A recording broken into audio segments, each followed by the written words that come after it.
l'acceptation universelle. Mais en un mot, l'acceptation universelle, c'est ce processus qui va permettre justement une utilisation inclusive d'Internet. Et ça veut dire que tous ceux qui sont de cultures différentes, de langues différentes, par exemple, vous qui parlez Moré, Djoula, Dapi, Wamou ou toute autre langue, puissent aussi naviguer sur Internet, accéder à l'espace numérique et puis interagir dans sa propre langue. C'est de faire en sorte que Internet soit un espace inclusif pour tous. Et maintenant, cette inclusivité va prendre en compte toutes ces populations. Elle devrait prendre en compte toutes les populations. Mais pensez-vous que c'est possible? C'est vraiment possible?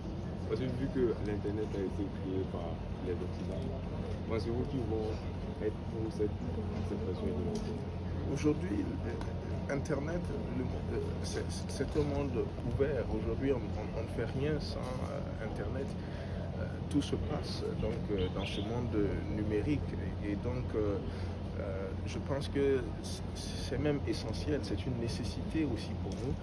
Et à mon humble avis, c'est aussi une question de survie de nos langues, et puis de perpétuation aussi de notre culture, de l'affirmation.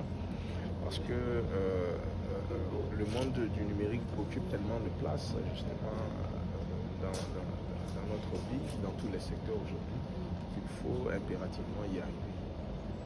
Mais concernant la question que tout le monde se pose, c'est la question de compréhension. Parce que c'est comme si on devra parler, on devra comprendre toutes les langues en fait. Parce que si quelqu'un me parle en sa langue, par exemple sur Internet, et que moi je ne maîtrise pas, est-ce qu'il y aurait un système qui va permettre de traduire sa langue en moi ma langue? Tout à fait. C'est comme aujourd'hui, vous savez, lorsque vous rentrez, lorsque vous allez sur un site Internet, parfois c'est écrit en espagnol, parfois en portugais, mais il y a la possibilité de traduire, par exemple, le portugais, l'anglais, le français, peut-être dans une autre langue. Si vous rentrez sur le site et que c'est en anglais, il y a la possibilité de traduire le site en français. Donc l'objectif justement de l'acceptation universelle, c'est de faire en sorte que ceux qui vont écrire par exemple des articles, qui auront leur plateforme en Mori par exemple, pourront accueillir des gens qui ne parlent pas Mori, mais où on aura peut-être la traduction. Et puis... Alors, le véritable souci au Burkina Faso, nous avons au moins plus d'une soixantaine de langues. Alors, est-ce que ce n'est pas un véritable obstacle?